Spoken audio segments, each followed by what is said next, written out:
Back to Jesus' mission statement.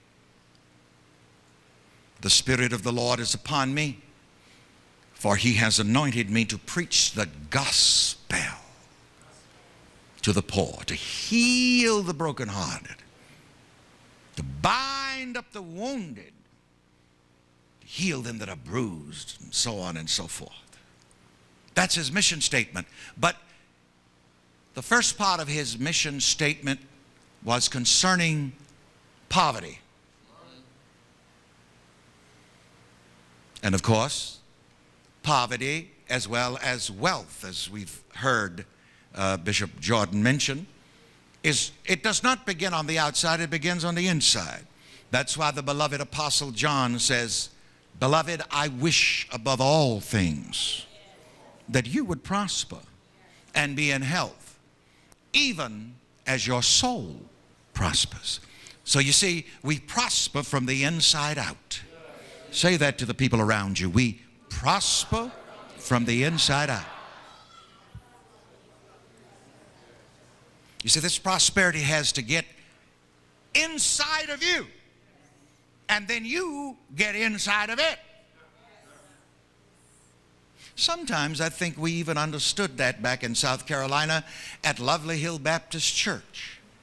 And every once in a while there was a revelation. And I remember the song, "Heaven Belongs to You." Say that to the people around you. Heaven belongs to you. And Reverend Ike says,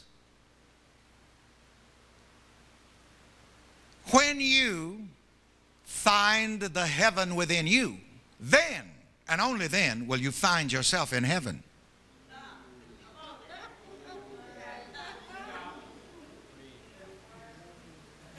I'm going to go further out on a limb now, but I've got Bible for it, as I told you. I know the book. I've been preaching out of it.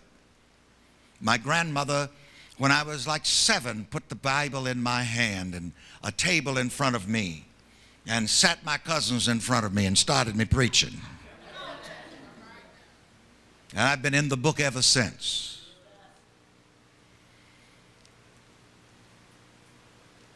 You cannot see Jesus except as Jesus.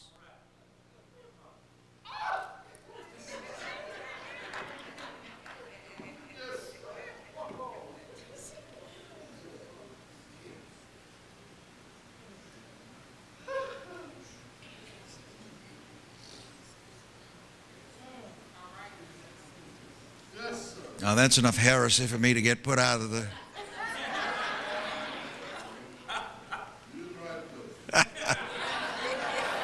We'll all be out and prosperous together.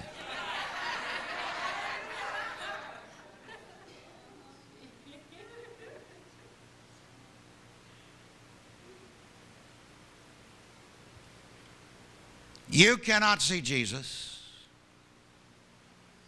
until you have the revelation by the Holy Spirit, I am Jesus. You can only see the Christ through the eyes of the Christ. I've got Bible for you. You remember after the crucifixion, the disciples were walking on the road to Emmaus, and I love the way the King James Version says it. Now, I have a whole lot of different versions, and I appreciate all of them, and I read them all to get different meanings. But I'm still a King James man. The King James Version said, and suddenly Jesus himself drew near. But their eyes were holden that they should not see him.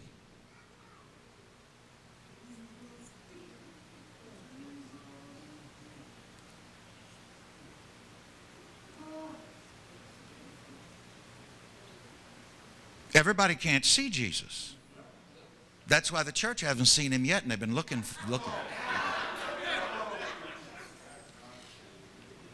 Where is he? Well, he's been on vacation 2,000 years already.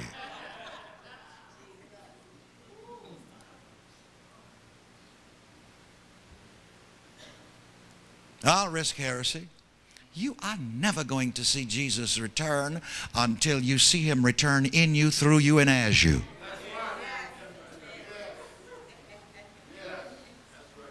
Something else that's interesting too, and I'll get back to money, but this is all plays on the same thing. You remember at the ascension, very interesting. The angel that stood by as they watched Jesus ascend into and through the cloud. Of course, the cloud represents a number of things. The cloud is that point above which all is invisible, and the point below which all things become visible. Now you have to get into physics. Everything that you see here that looks like solid, still matter, it is not. The atoms are dancing in what we call solid matter. This beautiful, well, let's take this beautiful cathedral.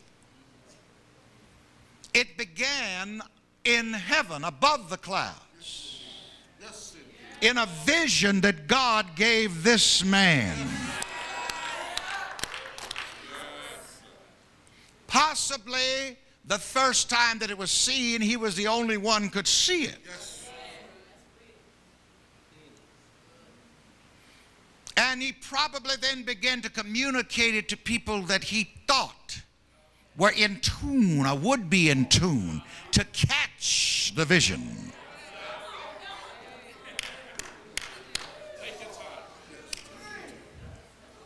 And I don't know, maybe this lot was just a muddy pond, clay creek, a play pit. But he looked at it from heaven.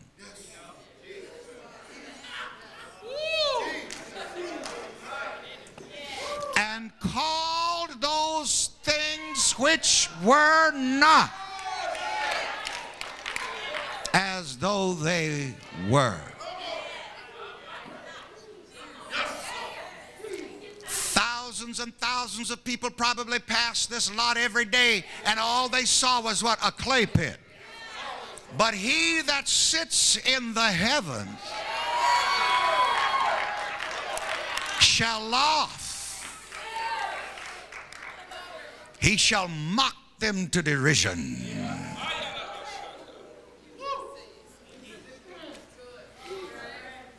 When you sit in heavenly places, back in the book now, in Christ Jesus,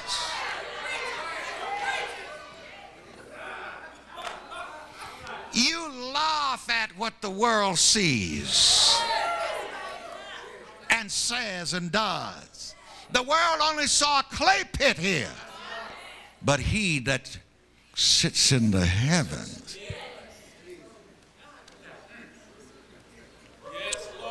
he looked down. You see, this business of being in heaven, it's a two-way street. You have to learn in your divine self-mastery how to call it down to you and how to go up to it. Before you leave this world, before you leave this body, you ought to be in and out of heaven.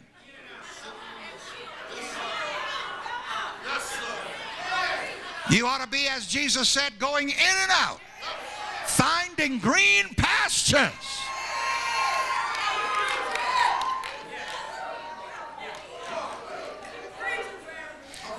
So this solid edifice, this lovely cathedral,